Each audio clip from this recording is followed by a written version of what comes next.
All right. Welcome, welcome, welcome. It is week 3 of the 2024 Texas League video podcast. I am one of your hosts, Dwayne Devastator Morrow, joined by my two co-hosts. Gentlemen, please introduce yourselves. I go by Robert Mathis King because, let's be real, math is king. Yeah, that's it. All right. You know, I'm not like this guy. I can't say math is king, but I am Jared Cowan, the commissioner of the league, manager of Stairway to Evans. That's right. That's right. All right. So, lots to discuss. The NFL Week 2 games gave us a lot of material, not only for the games, but also from a fantasy standpoint. Um, if you know fantasy, you already know the injury bug is alive and well. So, Jared, what's our kickoff question this week before we get into some breakdown? Uh, fantasy is based on real life. And I heard a very interesting statistic that I want to ask you gentlemen about. Only two quarterbacks have thrown multiple touchdowns in both games this season. Do you know who they are? Multiple games. Well, one of them Derek is Carr. obviously Derek Carr, yeah, because the Saints offense has just been rolling this season. Brock Purdy? It's not Brock. No, because Purdy did not throw. He did not throw multiple touchdowns Sunday. I'm gonna go with Sam Darnold being the other one. Correct. Oh, I forgot about him. The touchdowns in the NFL are down over the first 2 weeks, and Sam Darnold and Derek Carr are the only people to throw multiple touchdowns. Wow. Like if I'm not mistaken, there's only like 3 or 4 quarterbacks total that even have 4 touchdown passes. Wow. I remember Derek. Who did he play for before he went to the Saints? Listen, wasn't he on like a garbage team to where he couldn't he actually was do anything not. with? But he was on a team where he famously gave a great grin as he called the timeout to send the Chargers home with a game-winning field goal. I don't remember that. But anyway, go ahead. So listen, let me just touch on Carr real quick. Derek Carr being in New Orleans is just another example of why Josh McDaniels is one of the worst POSs that ever roamed the sidelines of an NFL team as a head coach. He came in, he decimated our team. He destroyed Hunter Renfro's career. He traded away Derek Carr for Jimmy interception row, and basically has again, Derek Carr had his problems, right? Let's not get it twisted. He had his challenges, but he also had a couple of seasons where he was a legitimate MVP candidate, Pro Bowl, All Pro. So consistency, he deserved the right to continue his tenure as a Raider. And the fact that less than 7 games after he was unceremoniously jettisoned from the Raiders, the coach that pulled off that stupidity was gone himself. So it's almost like Mike McDaniels was sent on a mission to set the Raiders back. That's the only thing I can think of. Like, he purposely was that bad of a coach for 2 years. So anyway, good riddance to him. And again, no love lost for Derek Carr. We will face the Saints in New Orleans this season. So again, we know his weaknesses. So hopefully we'll be able to exploit some of those things that we know he has challenges. But the Saints offense is looking like a juggernaut so far this season. So shout out to the Saints and the Who Dat Nation. So let's talk about that Cowboys game real quick. Speaking of the Saints, what do you guys think about that shellacking that the Cowboys took? That was a great game. I'm not gonna lie. That put a smile on my. I'm not a Cowboys fan. I'm not even a Cowboys hater, but I'm not gonna lie. America's team my ass. But that put a smile on my face just to watch that game. It's like I didn't watch the whole game, but I was watching highlights. I'm like, he's on his back again. Okay. Who the hell he talking? Does he know who's on his team? Okay. And then the Saints is like, oh, damn. Okay. And I was sitting there watching like, Carr, thank God you didn't do this week after week with Oakland or with the Raiders, because I know we started to, yes, he won against us over the last year, especially. And so I got to give the man his props. And I had him on one of my fantasy leagues because I'm like, look, I need a solid quarterback. I cried a little on the inside when I drafted him, but I knew I needed somebody. But I mean, so I will always give the man his props. He deserves to be where the success he has, he's earned it. But just watching him after Dak got all that money, and I don't know if just because I'm jealous because I want that money, but he got all that money, and you know what? Jerry Jones is in there like, look, can we get a refund? Is it too late? Did we say, as there's no warranty? I mean, how are we doing this? But yeah, it was great to watch. As a Charger fan who really doesn't care about the NFC, it was great to watch. The video of the Saints fans doing the second line down the street outside of the Cowboy Stadium was hilarity. I will say this: Louisiana people, Saints fans, they are going to be who they are everywhere. Jared, what did you think about Dakota's performance on Sunday? Uh, like Mr. Caldwell, I am not a Cowboy hater, but I have a coworker who is a huge Cowboys fan. And what I told him was, you played the Browns week 1. They were not very good. Y'all better be ready for the Saints. I told him on Thursday, I'm like, because he swears their team is, oh, we did all this stuff last year. I'm like, number one, you can't stop the run. I'm like, Alvin Kamara is not who he was, but he is still good enough to run through your defense. And I'm like, you better tell Diggs to back up, because if he likes to jump routes. I'm like, let him jump one route and miss. Shaheed is going to run by him because he has one speed and it is fast. I was watching the Bucks. I caught the highlight on Red Zone. I called him. I'm like 70 yards later. I told you so. Oh well, yeah. Don't even need to tell me. Don't try to explain why he just got burnt for 70. Don't do it. Then I saw Alvin Kamara cutting through the field. I called him back. I told you Alvin Kamara was not who he was when he came in the league, but he's still good enough to gas your defense. That screen pass touchdown was just, yeah, I don't know what. Talk about overplaying field and leaving your gap assignments. Good grief. Yeah, it was abysmal. But I laughed from a good, healthy place. Indeed, indeed. Yeah, I think that pretty much sums it up. After saying last week that it was not his job to get the ball to his rookie sensation wide receiver, Kyler Murray comes out and hits Marvin Harrison Jr. early and often, his first 2 career touchdown passes in their victory over the Rams. And don't quote me on this, but I believe they said that was his first victory in Arizona over the Rams. What do you guys think about the potential for a longtime Kyler young Maserati? Is it called a Maserati Marv and the young Maserati Marv connection out there in Arizona? Man, being that I live out here in Arizona, I mean, I'm not a Cardinals fan because, truth be told, they were not here when I was growing up. They didn't get here until I was like 10 or 11. So I already had the Chargers. I wouldn't jump the ship just because they were the hometown team. I didn't care. That being said, go to Kansas. Like, oh my God, did you watch the game? Yeah, I saw the game. So like, can you believe the Cardinals did it? I'm surprised they won too. But they're like, no. They're going to the Super Bowl. I'm like, okay, what game did we watch? I'm like, and so, me being the sensitive person I am at school, every time I say that, my kids look at me funny. But me being the sensitive cat that I am, I'm like, you playing Madden again? Is that what we talking about? You on Madden 2020? That's how you gonna get the Cardinals to get to the Super Bowl? I'm like, let's not get ahead of ourselves. But that being said, you know what? His daddy could do it. Damn it, so can he. I ain't mad at him. Kyler Murray, even though he can't see over his old line, I gotta give him props to catch the cat open and just watch him run. You call him a little bitty old dude. It's funny seeing him in person. But, I mean, if he continues to – okay, look, people are going to start scheming around that. They're like, okay, you had your one game going lights out. Okay, I respect that. Now do it again because now we're ready for it. I mean, it might be a couple of games depending – I haven't seen who they play next. I know we play them on a Monday night. Hopefully by then our secondary are like, hey, we can't let this dude score. But defenses are going to start scheming. Defensive coordinators are like, okay, I see you. Let's neutralize him and see who the hell else they got. Ooh, so, Arizona's got the Lions this week, and that could be interesting. That defense is not a slouch. Not a slouch.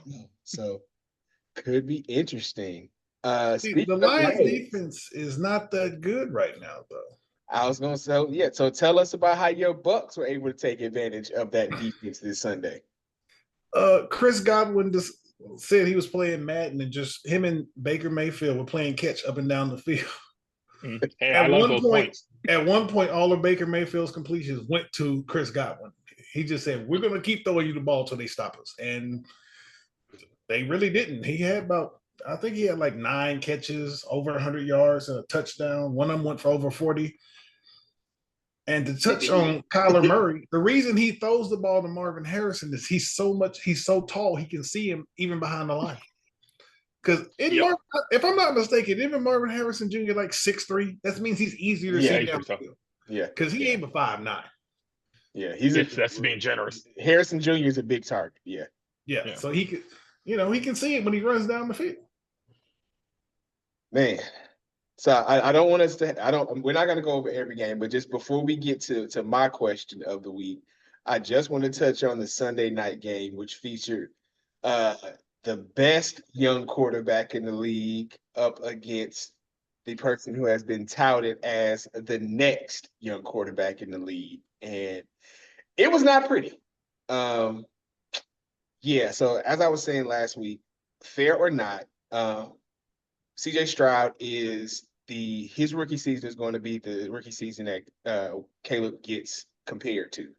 And so far, Caleb has not shown flashes of what the potential is that they think he can be. Let's just be honest.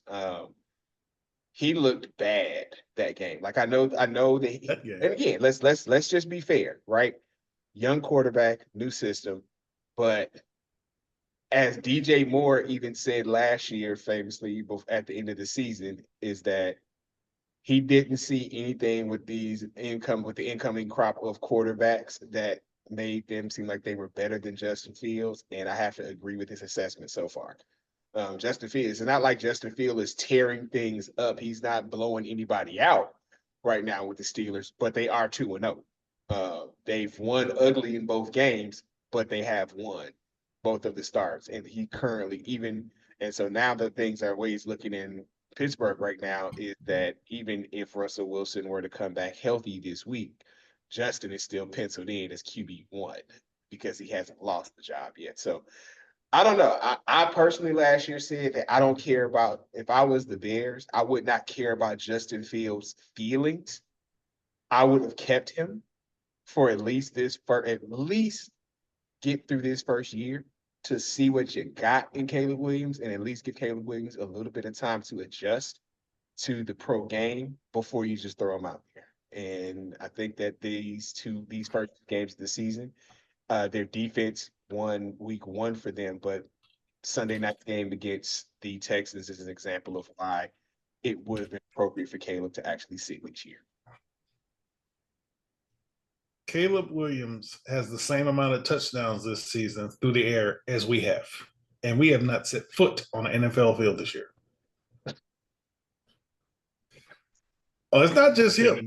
Mr. Daniels in Washington also. We're all tied at 0 passing touchdowns. Yeah, but Jaden Daniels is not. He was not the Messiah that Caleb Williams was supposed to be.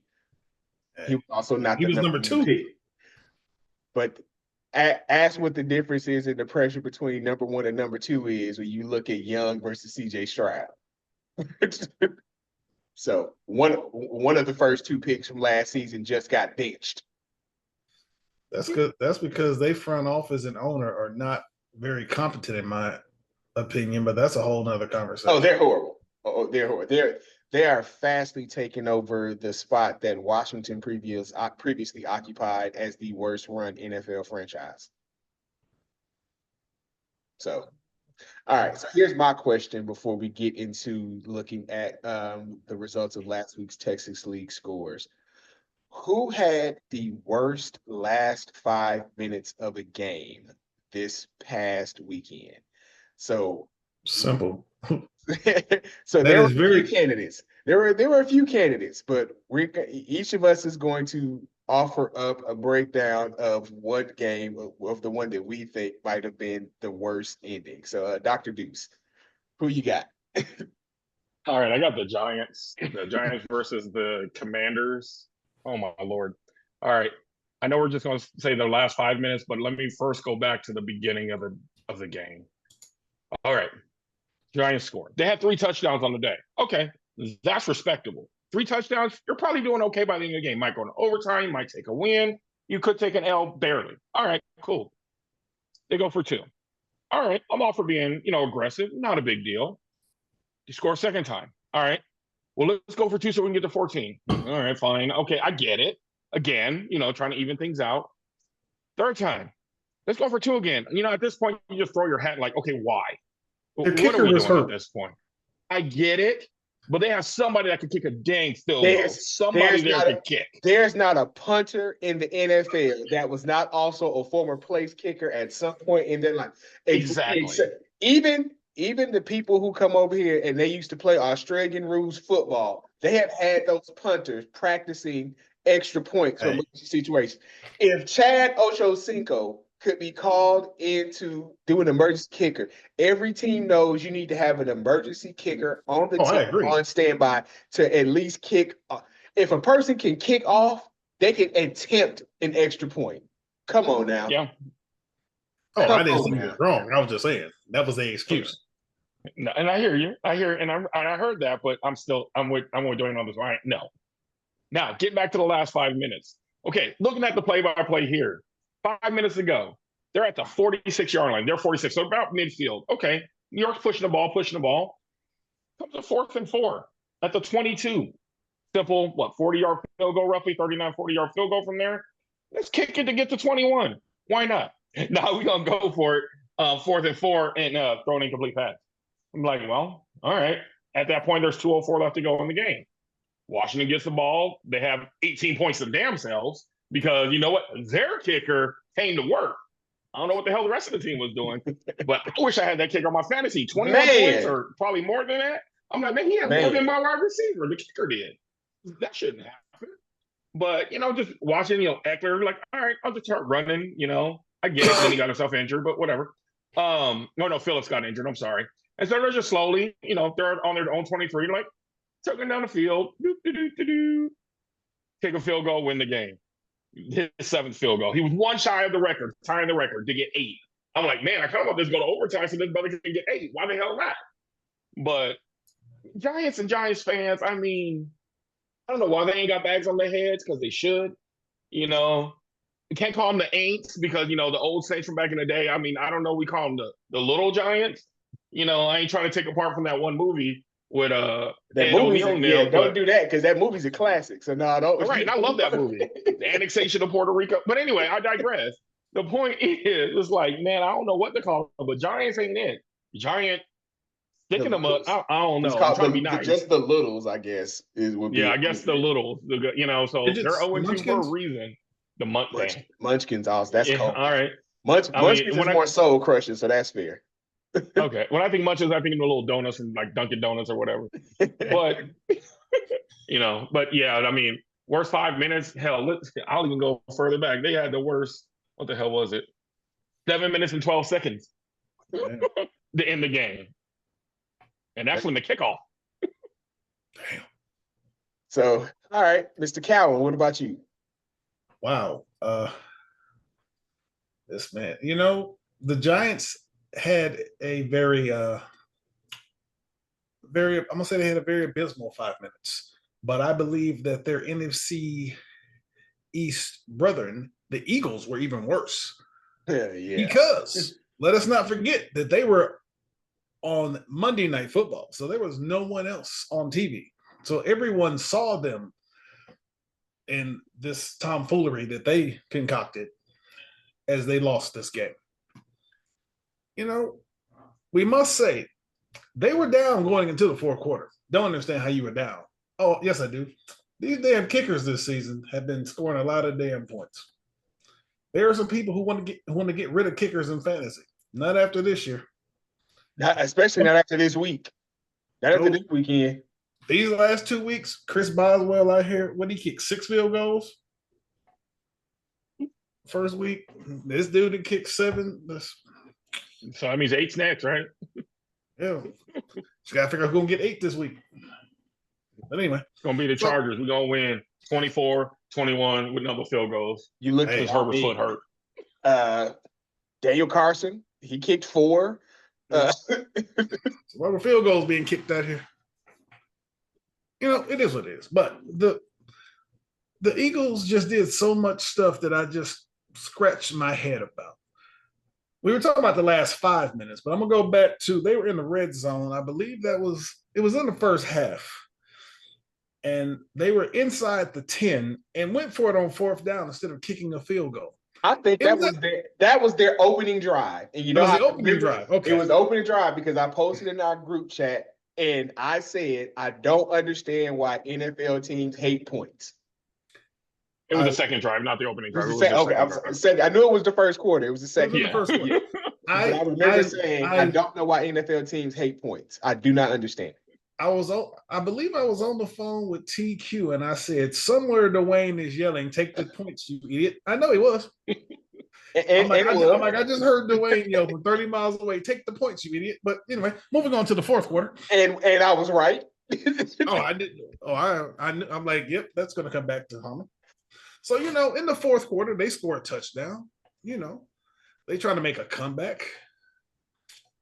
But then I just couldn't understand what they were doing because they scored a touchdown. Atlanta, turnover on downs.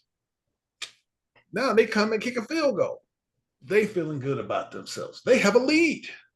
Then I don't even know what they played. It wasn't even, they were playing patty cake flag football or something and just let Kirk Cousins, who is historically bad on primetime games, just work the ball down the field.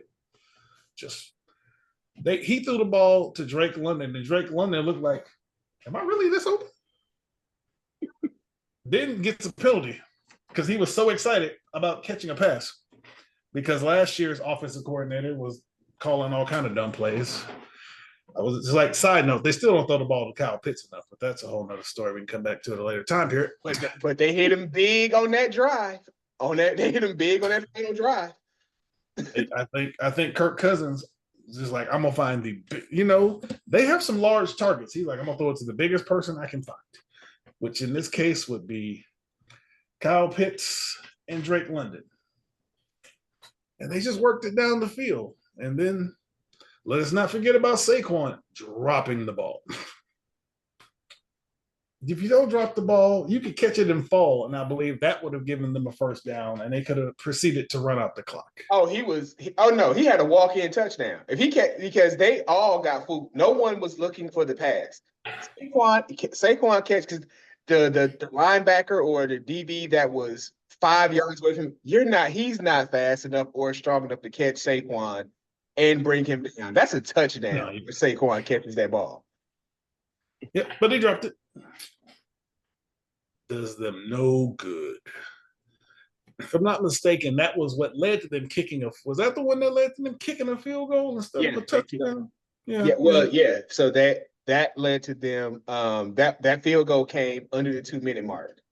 Yeah. Then they let Kirk Cousins drive down the field like he was playing college football against Boo Boo Tech after the patch, because we all know Boo Boo Tech was just ridiculously too hard before the patch, but that drive, the Falcons scored on 5 plays, and one of the plays was a spike, I believe. Let me see. Pass. No, it says 8 plays for a minute and 5 seconds. Really? They literally just drove the ball down the field.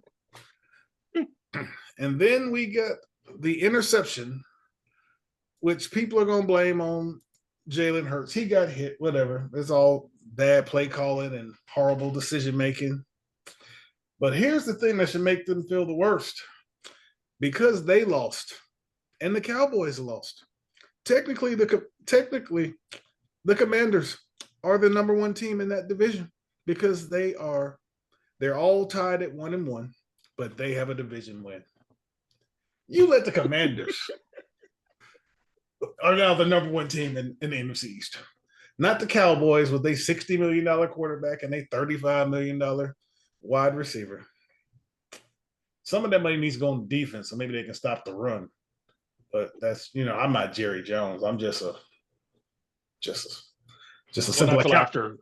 Not till after Sunday. In the words of Game of Thrones, shame, shame, shame. Yeah, there's some shame. Shame it's on Commanders.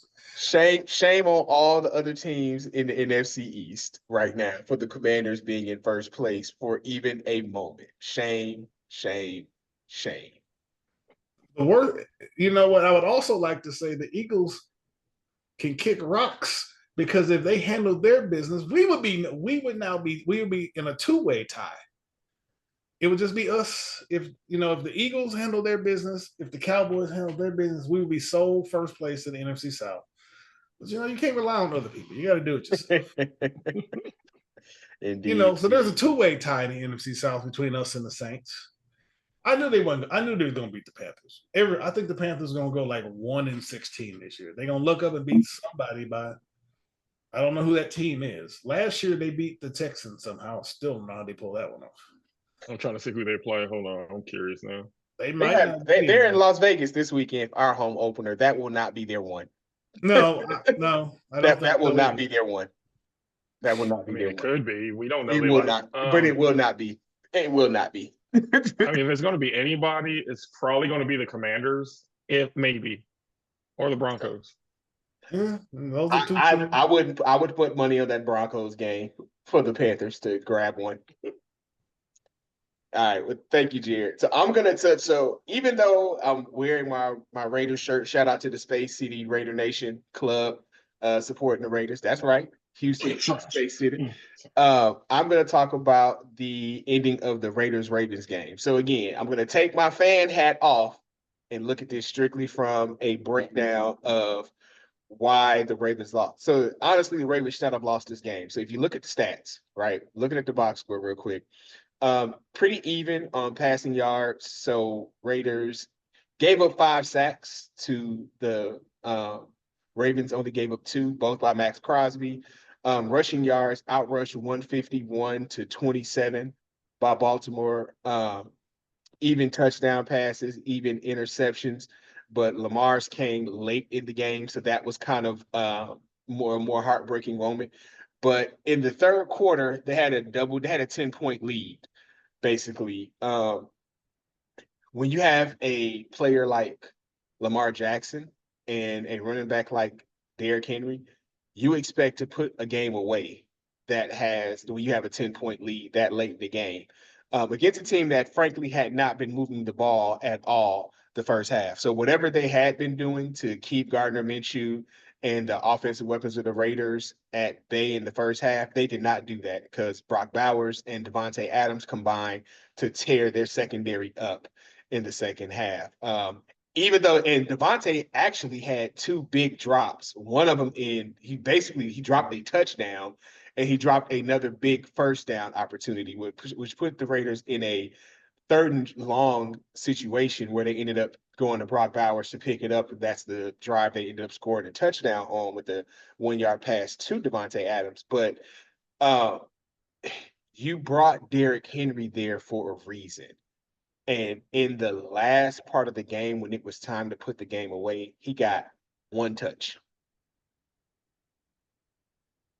The man had 18 carries for 84 yards on the day. I mean, 4.5, 4.3 yard, whatever it is. I'm not Deuce, so I can't necessarily do the math in my head like that. He's averaging basically 4 yards a carry, hand him the ball 3 times and get a first down. Even I could do that math.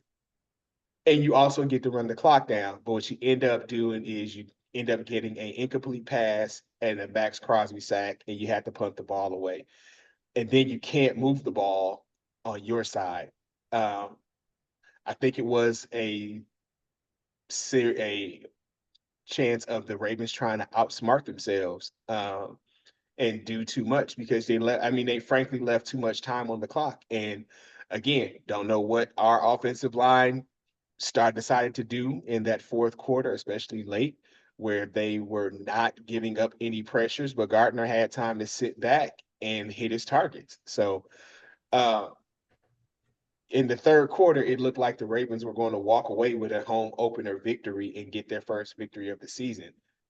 Being 0-2 is not the end of a season. Only one team so far that I can think of, the Cowboys in the 90s, started the season 0-2 and went to a Super Bowl, let alone won a Super Bowl.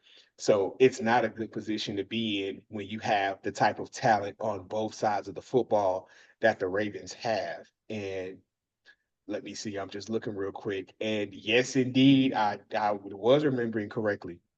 They are playing at Dallas this upcoming Sunday.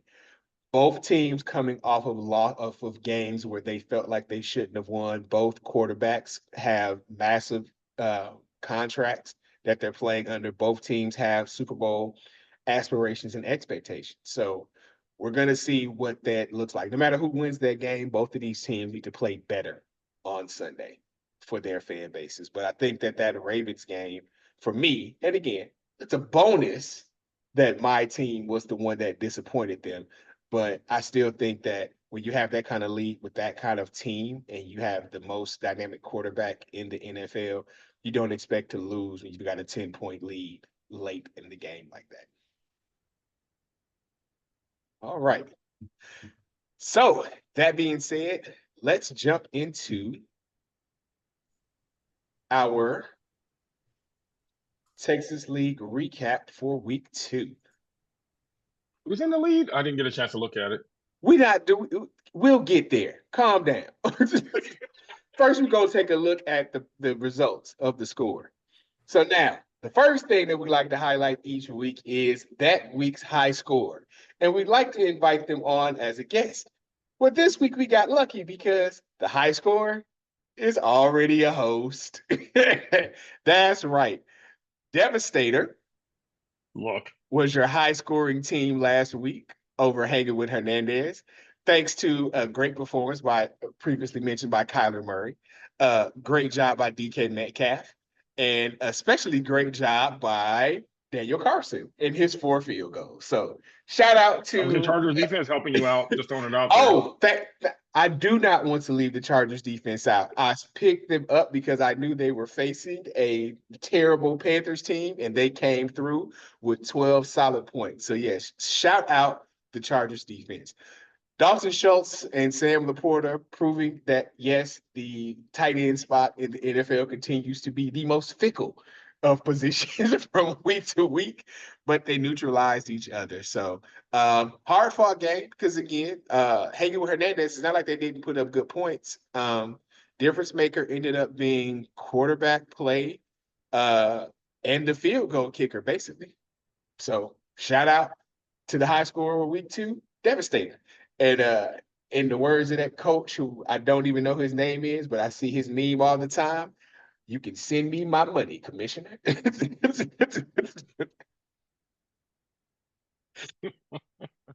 All right. So then let's jump into our second host game. So let's be clear. This was a great week for the host, as this is one of those rare occasions where all 3 of us got a victory this weekend. So Jared, break down your win over Company Man.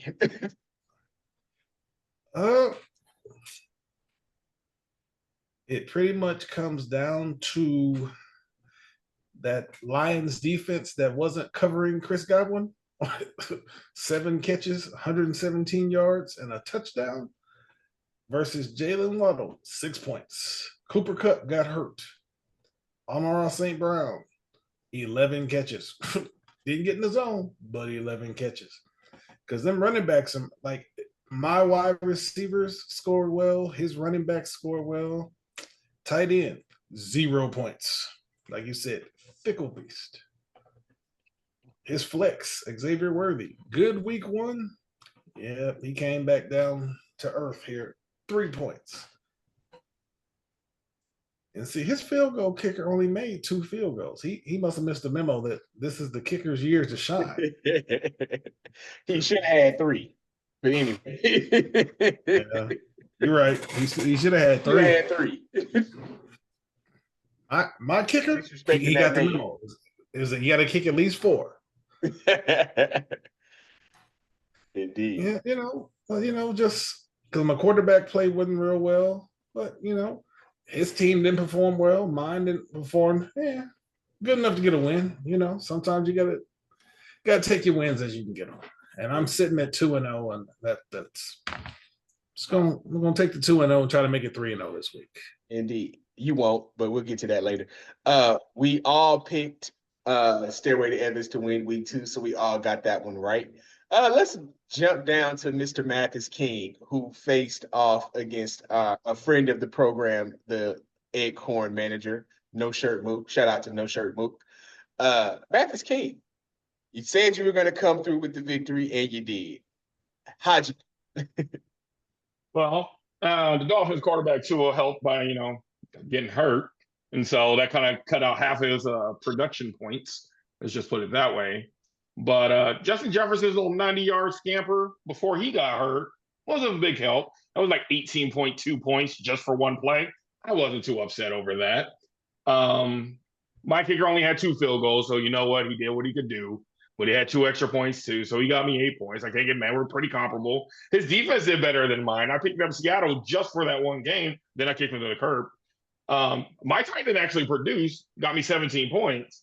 His got him 14. So we're fairly even, with the exception of Derrick Henry, Justin Jefferson, and good old Baker Mayfield leading the way to get me my win. And it's funny because I played Marcel in NFL League, and I played him in college football. Lost both those other ones. So I'm like, damn, I need to get one. I can't go 0-3 against this cat, even though in college football, we would score for score. And then, ran out of time. I tried to do what I could do, and I lost by 10. So it was what it was. And let's just face it, I didn't do so hot on the NFL this week, but still had Texas League to bring it on home. So you know what? I had a good weekend. Indeed. And we actually all picked this game the same. We all correctly picked this winner as well. So we had faith in our moderators this weekend. So let's take a look at the other 3 games real quick. 2 moves, 2 balls, 1 goal versus Bench, Burrow, and Deal. So rough weekend for Bench, Burrow, and Deal. Unfortunately for Nate knew this is going to be a challenging season. And so we can see here, Christian Kirk, I don't know, man. Sunshine's not looking good right now down there in Jacksonville. Again, another example of a quarterback that got his money this offseason, but just not producing. Travis Kelce is doing so poorly this season. It's almost like you wonder, did he retire? And it's actually Jason out there. And they just did a face-off swap or something because Kelce is looking bad. I don't know if it's Kelce that he's really just not getting open, or if Patrick is just like, man, I need to get the rest of these receivers on the same page. I know what you can do, so I'll throw you the ball later this season. But he's not even I wonder how many targets did he even have? He only had 1 catch. He had 3 targets. That's and he only had 4 the first week. So I mean, Travis Kelce having 4 catches for under 40 yards at this point in an NFL season, at this point in his career, is it's a little cringeworthy. But I expect that he's going to have a breakout game because he is still one of the smartest tight ends in the game. Patrick Mahomes is still Patrick Mahomes. He doesn't look like him yet, but slow starts don't mean slow endings. So tough weekend for Bench, Burrow, and Deal. We all picked 2 moves, 2 balls, 1 goal. So we all got that one correct as well. So far we're all 4 for 4 going into the last 2 picks of the week. So now let's look at one of the games where we actually had a discord, where we actually got it very wrong. So Super Mario Cristobalin is the cousin of Mr. Cowan, and we all picked against him this weekend. Jared, how do you think your cousin felt after this victory? I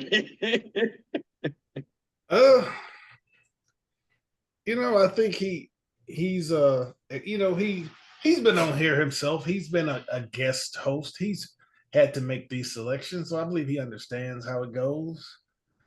So, it is what it is. I don't think there was any ill will. But here's something that I don't think anyone saw. Malik Neighbors with 23 points. No. Did anyone think Daniel Jones was competent enough to get him 23 points? I didn't, but stranger things have happened. Malik Neighbors and the one bright spot out of Miami. Other than that, his team didn't have a shout out to superb. the shout out to the Marshall High Buffaloes product. Young man, I had the privilege of being one of his teachers for 2 years while I was at Marshall. Shout out to him. Yep. Big Green's team just let her down. Tyreek Hill was a victim of Tua going out. Yeah. Swift didn't do a lot, likely with his 3 points, because tight ends just ain't producing. He had that one good. He was good week 1, and that's just because Mark Andrews was blocking to keep the Chiefs off of Lamar. Yeah. And I think she was like, "Oh, I'm gonna run it." Who is her other tight end? Out of curiosity, does she have another tight end? Is the question. Oh, she does have Dalton Kincaid, so that means she has a Buffalo Bills tight end. So she basically doesn't have another tight end.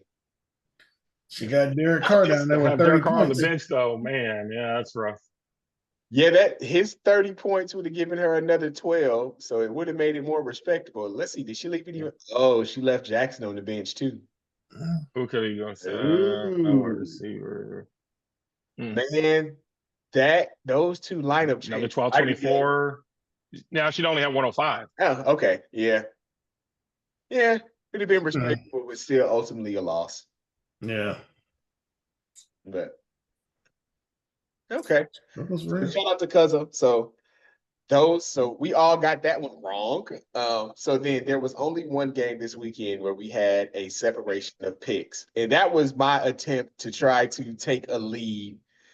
And I did not. So yeah. We had DBT Kirkwood versus Muff Divers. So Dr. Deuce, break it down for us, since I got this one so wrong. When we made this pick, I even said they would lose or they would win by at least 20 points. I'm pretty sure I did. I think this was the game I was talking about against Kirkwood. I'm like, nothing against Kirkwood. I love the kid. He's a good cat. But, I mean, there was just too much firepower on Muff Diver's side. I didn't think Marvin Harrison Jr. would go out for 29. Don't get me wrong. I did not see 29 coming. Maybe 10, something respectable, maybe 10, but not damn near 30. Right. But, I mean, CeeDee Lamb with 19. I figured he'd get 10 or 12. McBride with 15. I did not see that coming. I figured McBride would get 2 or 3 points. Let's be real. But then looking on the other side, Jalen Hurts is pretty much all he had. I mean, the math wasn't mathing for Kirkwood. Sorry, brother. I mean, I know you an educator and I love you, brother, but the math wasn't mathing, man. I know you ain't a math teacher, but that ain't the point. Point is, man, you lost by 30, bro.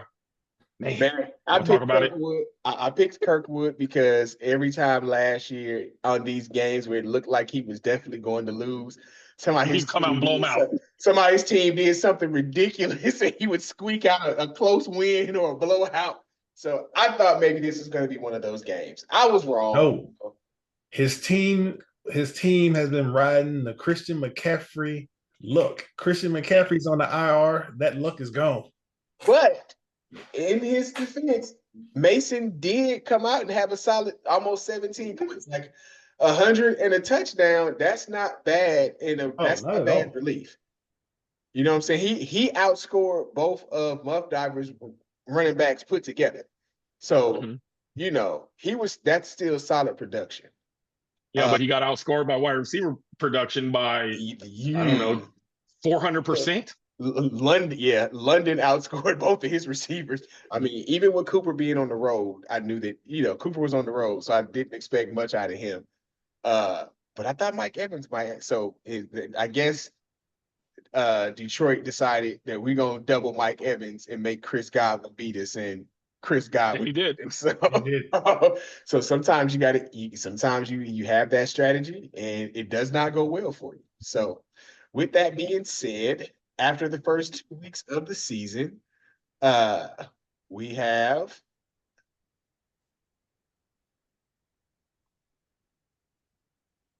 what in the world? What?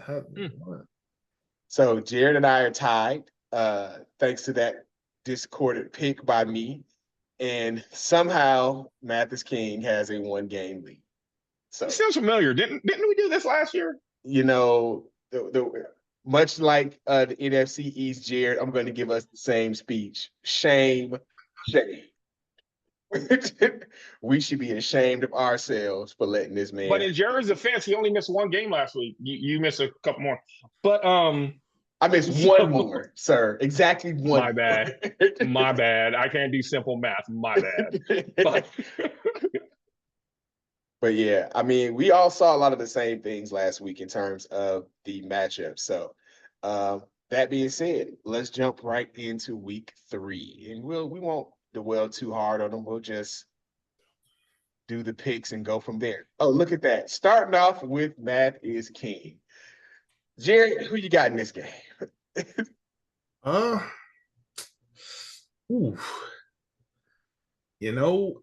am going to, I guess you could say, ride the hot hand. I'm gonna go with Mathis King.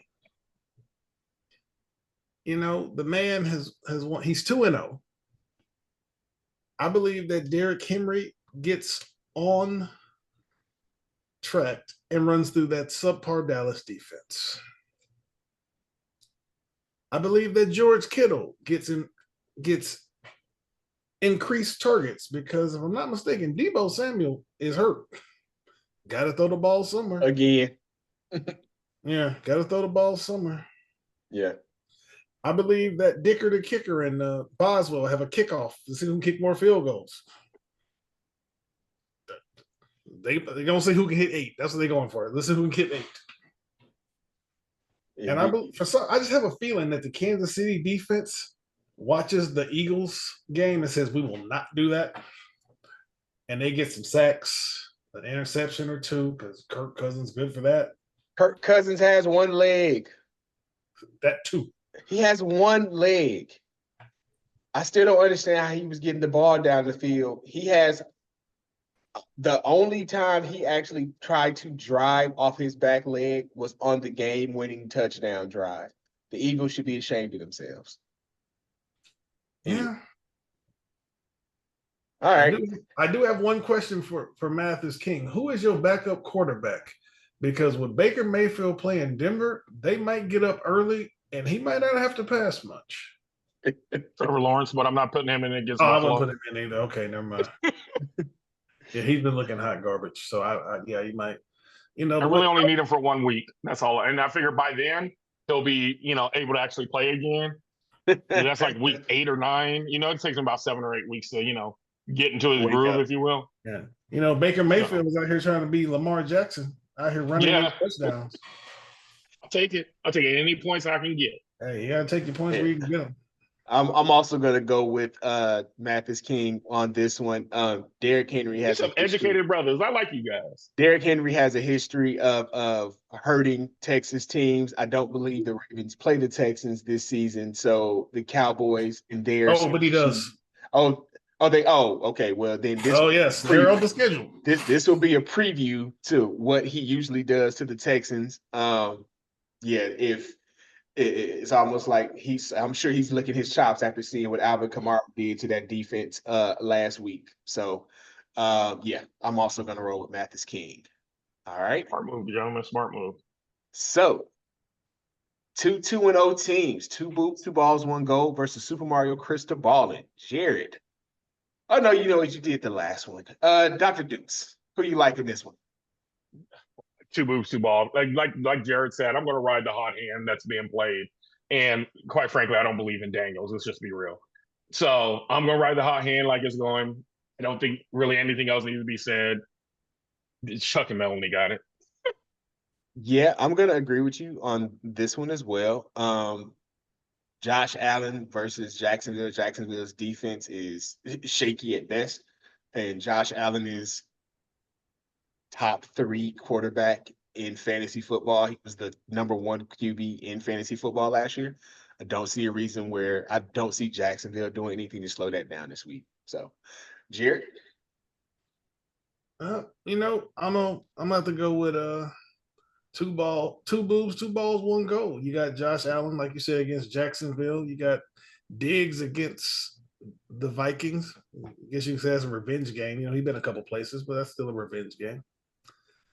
I just have a feeling that Kyle Pitts goes to Kansas City and has better production than Kelsey. That's not hard to do because Kelsey has not been good. Yeah, I think he'll want to show out Yeah. against the old guard tight end to let them know to just because Pitts has a couple of games like that each so far in his early career where the flash is there. But again, I say if you are on Kyle Pitts's uh, representation team and you're watching this podcast, I mean, how could you be? But if Never you seen him. are, I am pleading with you, get him out of Atlanta. Thank you. All right. So next, bench Burrow and Deal versus the Big Green in a game that somebody's got to get their first win of the But these old must go. season. So, who do you like, Dr. Deuce?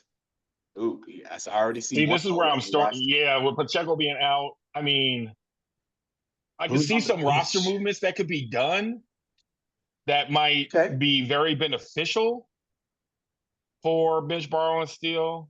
He's got Scroll back up real quick. he's got both of the backup KC running backs handcuffed right now. Yeah. Well, no, I would actually put Singletary up in Pacheco's spot to open up your flex and do something else. But that's just me personally. Yeah. That being said, what does Dak Prescott do against Baltimore? That's what I'm kind of curious about. How does he bounce back after getting thumped early by the Saints?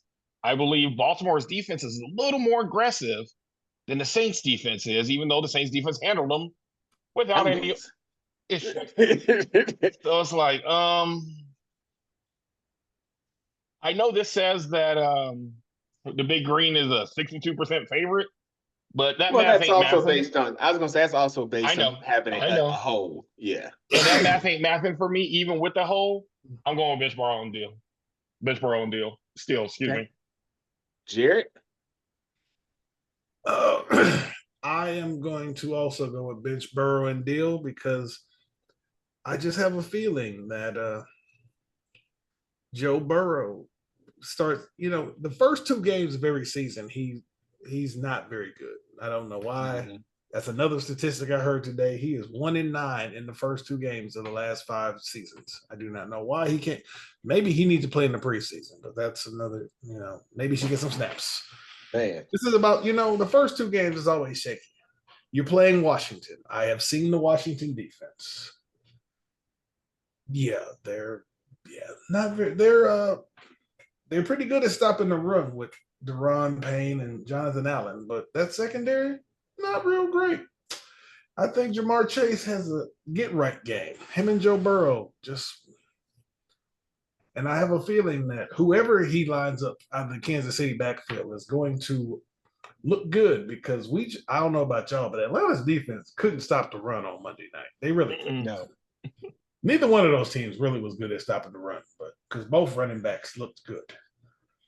And I just believe that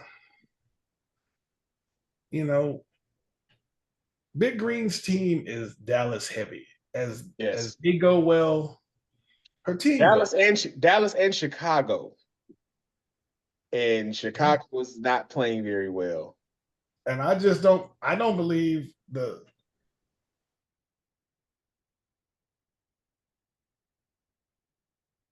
Okay, well, I'm also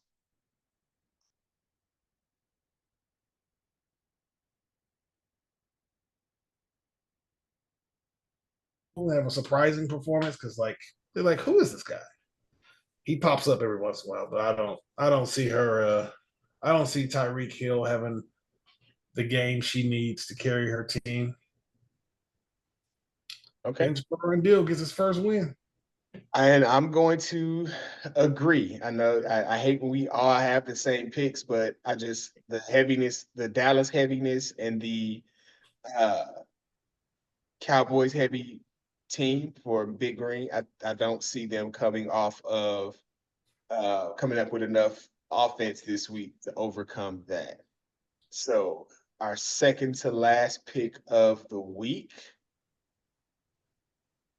Acorn versus Muff Divers.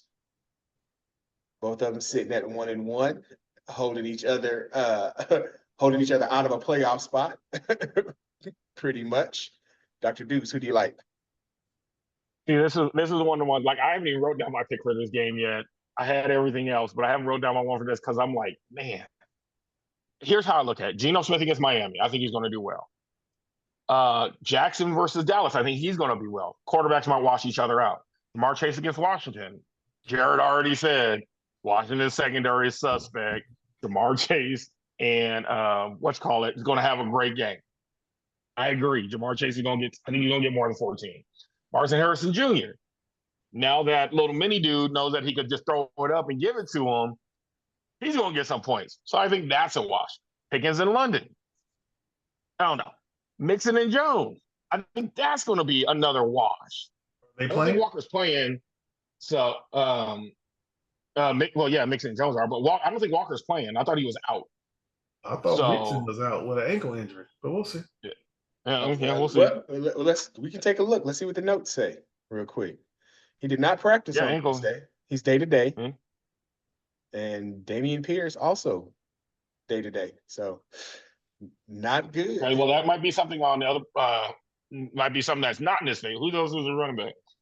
Williams. He's got Javonte Williams. Okay. Let's see. We can stop the run. He better be able to catch some passes.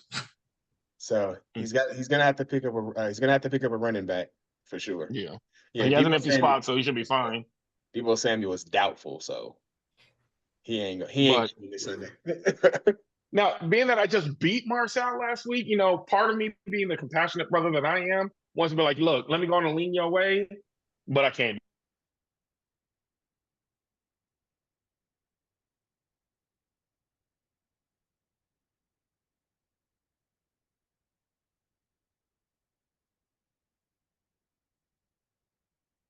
Watches the film from last week and says, if Alvin Kamara can do it, I can do it. And Right. he just don't take off running. When in doubt, run it out. So they just showed they can't stop the run. Right. And if they smart, they're gonna run some toss sweeps to the outside with Henry. Because I told people, like, oh no, I'm like, it's very simple. The rules have changed. I believe it's 2 yards outside of the tackle box. You can no longer chop down linemen. They better line up and throw a screen pass to Henry, get him outside the tackle box. You can't chop them linemen. And if he gets a hit of steam, no one wants to tackle him. No. They just showed they can't tackle last week. Excuse me, Max Crosby tackled him last week. Thank you, sir. I'm talking about the Cowboys tackling. Oh, well, yeah, they suck. Yeah. Oh, I'm not saying you can't tackle. And let's be Max Crosby is on the end of the line. You catch it before you get ahead of Steve. He is it's hard to tackle him once he get moving. Absolutely. Tackling is something you have to want to do, and a lot of people do not want to tackle anymore. This is quite true. So yeah, I just he's got Harrison, he's got McBride. Like I just watched Detroit. That defense is shaky. All right, so we have another consensus. I also am going Mug Divers. So this brings us to our last pick of the week. You missed one. Who did I miss? Hanging with Hernandez Company, man. Thank you very much. Hanging with Hernandez Company, man. I'm just looking at the blanks in my spreadsheet, brother. So that's why you the co-host. That's what I'm talking about, my brother. Jared, who you like in this one? Oh man, I am going. This is a tough one for me, but I believe this is the week that Hanging with Hernandez gets his first win. Just something tells me that this is the week he gets his first win. I do not trust Tennessee, so I do not trust Calvin Ridley. I think Gibbs will have a good game. I don't trust Connor. That run defense they had was pretty damn good this week. I do not trust Jaden Daniels to get the ball to Zach Ertz. I do not trust Harris because, they got Justin Fields. He'll just take off with it himself. Even though he's playing the Chargers? I just said that Justin Fields is going to take off and run the ball. You can't throw an interception. He might get tired and have to hand it off a couple of times. This is true, but I think Jake Elliott gonna kick some field goals, trying to maybe they smart enough to take the points this week. And he's in the dome, so that should make it In easy. the dome, he had to, they in a dome. Yeah, I think that Philadelphia defense don't get no points because the Saints gonna score some points. So they, they might. They'll get at least one interception or a fumble. So with the Baltimore defense, Dak gonna throw them one, and they'll probably get it. Dak will throw them one. They might get a fumble recovery or something because they running backs are. I don't know who their running backs are. They're not good. Well, I know who they are. Zeke is back there, and Rico Dowdle. I saw Deuce Vaughn in some highlights. I don't know why he was in the game, but that running game just seems suspect. But stranger things happen. I'm going with Hangman Hernandez. I am too. Anthony Richardson had an absolutely terrible game last week. Again, a matchup of two young quarterbacks. Again, this is basically an extension of his rookie season for Anthony Richardson. He had something to prove from last week. After having such an amazing game in week one, even in a loss, the way he played this past week, he's gonna come out with something to prove. I even think that even though he's not on any of our teams, I just hope that his young receiver Mitchell gets his first touchdown this week because I know his family, so I'd love to see him. Love to see the two of them make a connection and hook up for a touchdown. But yeah, Devontae Adams at home versus a bad Carolina team. I think that's going to be some points. Laporta, let me see, how's he been producing? I don't think he's been. Yeah, he hasn't been living up to his potential. Laporta's a baller.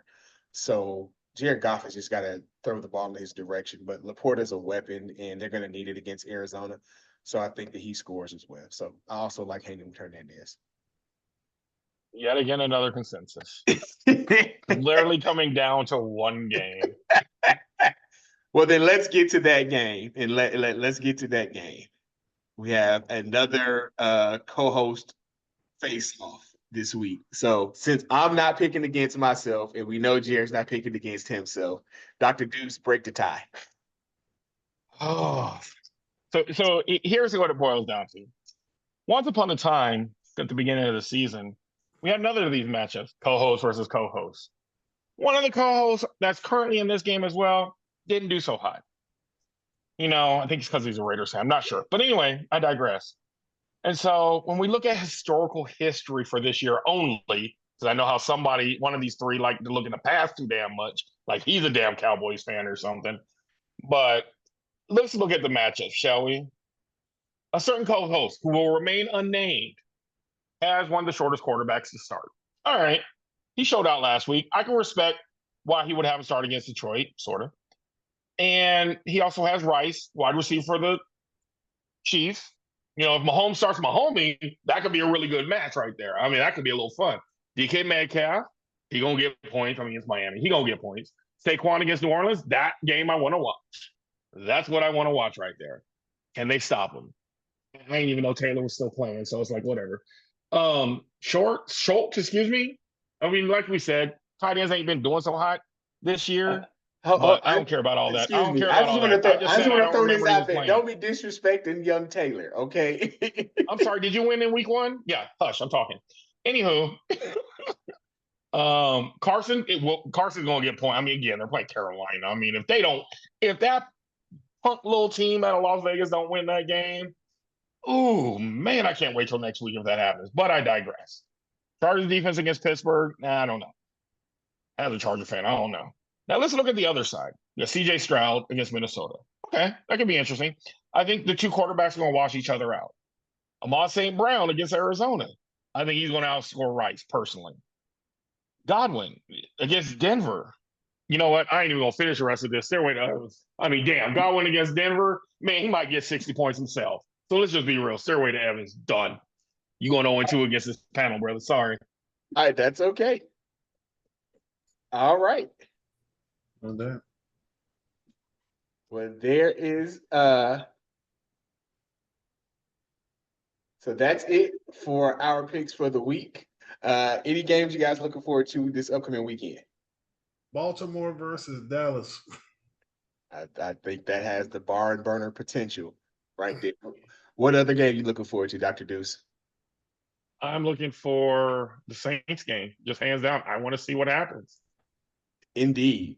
I'm actually looking forward to the Cincinnati game because I just want to see if the Saints offense can get rolling.